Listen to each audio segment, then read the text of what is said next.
Colonel Rolando Noto for that very kind and long introduction.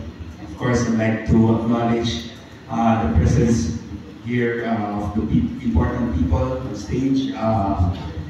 Ladies first ulit, parang captain, si Miss Jennifer Valdez, our host for this event. First time for me to come to this school.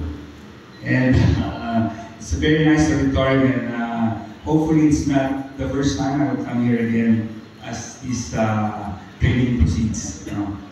Para mabisita ko naman yung mga estudyante. Of course, to our host, the Honorable Celestino Martinez, Barangay Captain. I'm not sure how I Barangay Captain, 25 years or more, serving the barangay. And now he's joining us to be part of this training. Kasi diyan tayo nag-uumpisa. Love our community will lead us to loving our country. Diba? Serving the community first, and then serving the country later on. So this is a good step, sir, and I'm sure you have inspired a lot of people to do the same. Of course, the director of the 1302nd CBC, Colonel Raul Vigo. Thank you for inviting me. I'm surprised, but thank you. Pleasure, pleasant surprise. To, of course, Lieutenant Colonel Noto, which I recognized earlier, to Lieutenant Colonel Joanne Agrunda, the commanding officer of the 1302nd Battalion. Good luck, and as we discussed earlier, ang dami natin kailangan gawin. Colonel Ferdinand Ray Daan, the Group Commander of NCRRC DG, represented by Major Alexander Lambini. Second my regards to Colonel Daan. Thank you, sir. So, sa lahat ng nandito, Miss Universe, si Steph, matagal ko nakakilala. Kasi matagal nang gustong sumali dito. Many years ago, Chief of Staff pa si General Katapang, gusto na niya sumali. So finally, you're here, Steph, and I'm so happy for you that you are given this opportunity. I never thought you would push through it, despite being a beauty candidate, contestant, and nasa puso mo talaga. Ito, beauty, brains, and heart. Lahat naman tayo importante yan. Beauty, brains, and heart. Sa lahat ng mga officers na nandito, magandang umaga sa inyo lahat. Sergeant Major, I don't prepare speeches, and those who know me, alam nila na hindi ako naghahanda ng speech kasi magpapwentuhan lang tayo. Many years ago, actually, nung pinapanggit yung aking introduction, every time that introduction is said, I always tell myself I have to do more. Parang it's never enough to continue serving this country. Pag natikman mo na, ayaw mo nang tumigil eh. Ganun na ang naramdaman ko when I joined in 1999. Actually, dapat PPA ako, pero pinili ko maging abogado. At nung naging abogado na ako, hindi ko talaga matanggal sa isip ko. Balikan ko yung military club. This is a dream that I wanted to fulfill since I was in grade school. Pero happy ako eh. Abogado, sundalo. Hindi ko alam na kung sundalo ka, pwede ka rin maging abogado. Wala nag-advise sa akin nun eh. Pero nung naging abogado na ako, nag-advise sa akin na pwede ka ba rin magsundalo. So kaya pinaligan ko siya. No? At pag sinabi natin gusto natin maging sundalo, hindi pwedeng sundalo Pinoy. Dapat pagpursige tayo para tunay na sundalo. Kaya nakita niyo yung mga training ko, lahat pinasukan ko, lahat ang pwede, pinasukan ko. Because I wanted to be like them. I wanted to be a true soldier. And if I want to be a true soldier, and if I want to serve this country well, I have to train well. Hindi na pwede mag-uniform lang tayo, tapos pumaporma, picture-picture, selfie, di ba? When we join this service, when we join this training, we have to put our minds and heart into the training. First step lang to. I was like you many years ago. Nakakaibigan ako dati. No? But you know, pinasukan na natin. Diba? This is the first step. I'm like you. I am a volunteer. I'm a reserve, part of the reserve force. And I always say this, no? In anything that we do, alam ko, volunteer tayo lahat. Pero, we volunteer once, we're committed for life. Tandaan natin, no? Hindi pwedeng volunteer ngayon, hindi volunteer bukas. Kung hindi ko gusto ang lakad, hindi ko gusto ang training, ayaw ka ng mga volunteer. Pinasukan na natin to eh. Di ba? Pag nag-volunteer tayo, one time na yan. Committed na tayo for life. What does it mean? Not only in trainings, but even with how we are. Kung para tayo sa komunidad. No? Pagka alam na ng lahat na sa reserve force kayo, dapat yung pagpakitungo natin sa kapwa natin, sa pamilya natin, sa komunidad natin, maski na hindi tayo naka-uniforme, dapat sabihin nila, napaka-disiplina ng tao yan. Reservist kasi yan. Kasi trained and disciplined to be a soldier.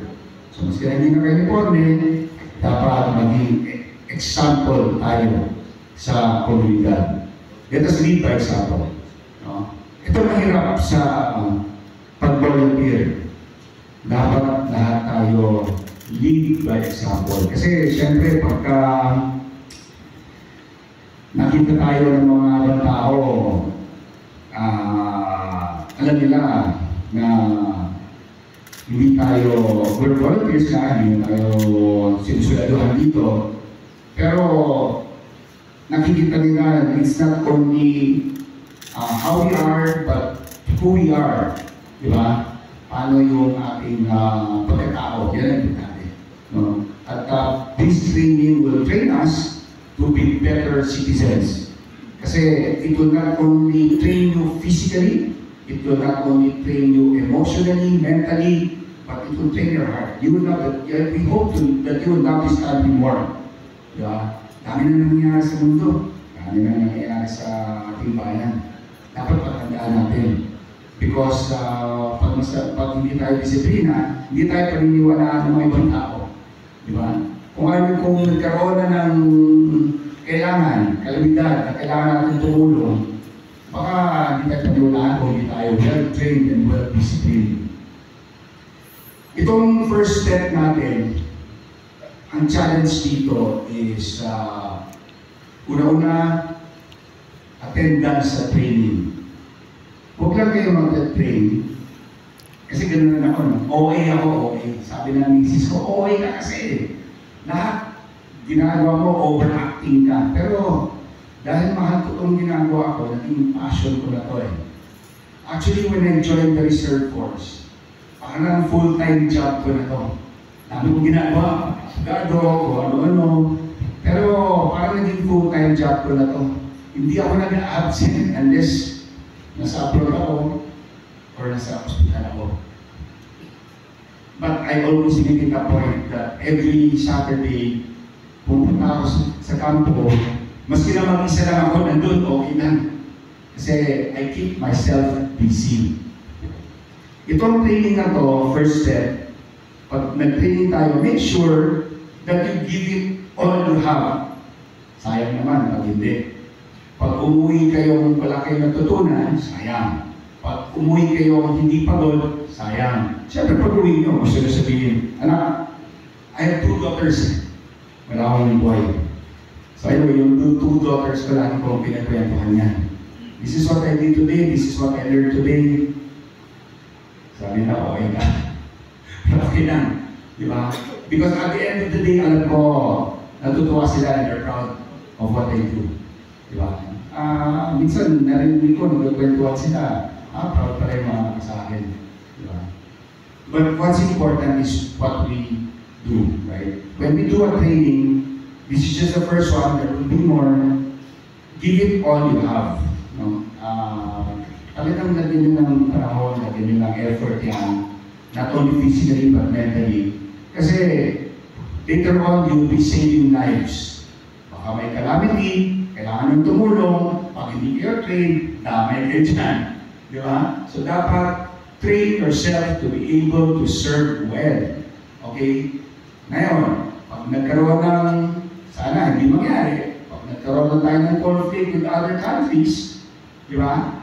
Dapat, we have to train well. You cannot put yourself in the line kung hindi nyo alam kung paano lumaban. Diba? So dapat, maging handa tayo. If it does not happen, good. But if it happens, at least you are prepared. We are all prepared. No? So ang training, huwag hilaw. Okay? Tandaan natin yung hilaw, ha? Panindigan natin yung training natin. At dahil hindi lang, you're not only training for yourself. Kasi marami naman dyan hindi nagkaroon ng opportunity to be like you. Although may move na the more we recruit, the more we train, better. But it starts with you. Okay? If you train yourself well, then you can train others. You can help others. You can convince others. Pag hindi nyo nararamdaman, hindi nyo feel, paano nyo ito-convince yung neighbor mo, kapatid mo, yung kamag-anak mo, kaibigan mo, sumali kung hindi mo pa na-feel? Di ba? Paano hindi mo feel? Hindi ka masyado nag-training. Pumunta ka lang, nagpakita ka lang, umuwi ka na. Di ba? Kaya dapat take it seriously. Nandito na kayo. I don't think anybody forced you to come here. Unless yung sir, volunteer. Nobody forced you to come here. So, make the most out of it. Love what you do. Because that's the only way you can spread the love. Spread the knowledge. Spread the skill. Diba? Kaya pag nag-training rin tayo, work together. Kasi iba-ibang barangay, iba-ibang barangay, no? Nandito, iba-ibang barangay. Do not train for yourself only. Siyempre, pag magaling na tayo, dapat i-offer natin yung ating skills sa komunidad. No? I always emphasize na ang reserve force should not exist on its own. Kaya kami, bilang abogado, even before, tinawag ko brigade, dati nahawakan ko rin itong Quezon City kasi ang first task brigade, hawak kami NCR. So, ginagawa ko dati, kinakausap ko ang local government. Paano ba kami, kasi ang task brigade, technical service, nandun yung doctor, nurse, lawyers, lahat ng mga professionals na dyan. Pero, marami kami. From all walks of life, meron din kami. No? Pero alam nyo, baliwala yung profession yan, pag naka-uniforme, pare-pareho na lang kami. We all work the same. It does not matter what you do in your private engagement, but when you're wearing the uniform, you're all AFP. Okay? So, because we're engaged sa mga local government, lagi kaming, I always, there are times that I would conduct joint exercises with the local government. No? Importante yan. Yung maski na walang kalamidad, mag-tools kayo with the local government. Para pag, alam ko yan minsan pupunta kami sa, halimbawa, Marikina. Pagka hindi ka kilala doon, pag pumunta ka, gusto mong tumulong, umaya ka na. Yung may DRRMC naman kami na pwedeng gumalaw muna. Pag hindi na namin kaya, tawagin ka namin. So, nandun lang kami sa tabi. But, if you do joint exercises, if you volunteer your services to the different local government, maski na walang kalimbigan, walang bagyo, baha, earthquake, nandun na kayo. Tumutulong na kayo. Kilala na kayo. Alam na nila yung kapasidad nyo. If it happens, then alam na nila kung anong role mo, alam mo na rin kung anong dapat mong gawin kasama ka na sa operation, sa mission. So, we don't only train ourselves, tapos, that's it, uwi na tayo, hindi tayo makikilap sa pag may nangyari. I think we're here not only for military skills, we're here for disaster response, calamity engagement kung kailangan, di ba? So, dapat magamit yung skills natin, no? Para na yung Army Reserve Force to train you for that. But once you are trained, use it. Kasi nakakalimutan mo rin yan pag hindi mo gagawin, di ba? Basic life support, I've done it so many times. But because it's not my profession, minsan nakakalimutan ko rin, di ba? So, babalik ako na. Being in the reserve force is a continuous training. Siyempre, pag nag-graduate kayo, hindi po siya, isa pa lang yan. Marami pa yan. No? At babalik at babalikan niyo yan because hindi naman pwede tayo mag-gym lang sa araw lang, di ba? Dapat mag-gym ka, ready lang para maging may epekto. Di ba? Matuto ka. So again, natutuwa ako, dami ninyo. I did not expect it to be this much. But I'm happy to see that there are more people who want to join the reserve force, like me. Pareho na tayo, no? We are of the same kind. Kaya ako natutuwa ako na more people are joining, more people want to serve, more people are become more patriotic. Tsaka dapat pagkana sa reserve force tayo, let us also be aware of what's happening in our country. Yung I'm not talking about politics, I'm talking about how the events are happening geopolitically. Di ba? Dapat aware tayo. No? Because pag nasa reserve force ka na, nasa armed forces ka na, tatanungin ka ng hindi member ng armed forces, ano ba nangyayari sa bansa natin? So dapat it's not only the training but even the current events of what's happening, dapat aware kayo. No? Because you will need to know the current events to be able to convince others that to be prepared. Hindi lang current events na geopolitical. Diba? Even the disaster response, all these things, be aware of what is happening around you because at the end of the day, you have to be prepared for it. Okay? Laging handa. Okay? So, anyway, I'm supposed to give you an inspirational talk, but sa totoo lang ako yung na-inspire sa inyo. Ako yung na-inspire sa inyo.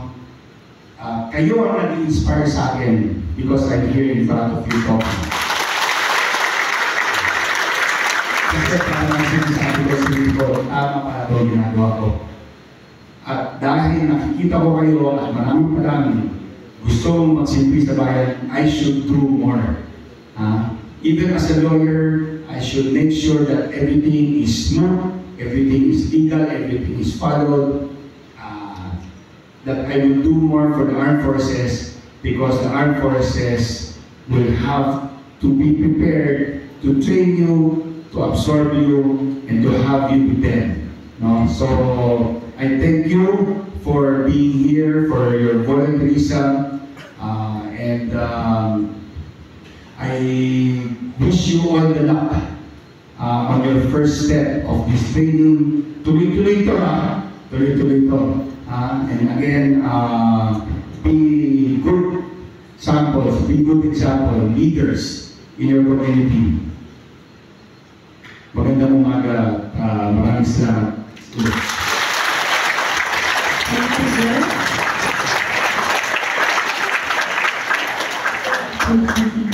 May I request for our guest of honor and speaker to please stand and be centered to receive the certificate.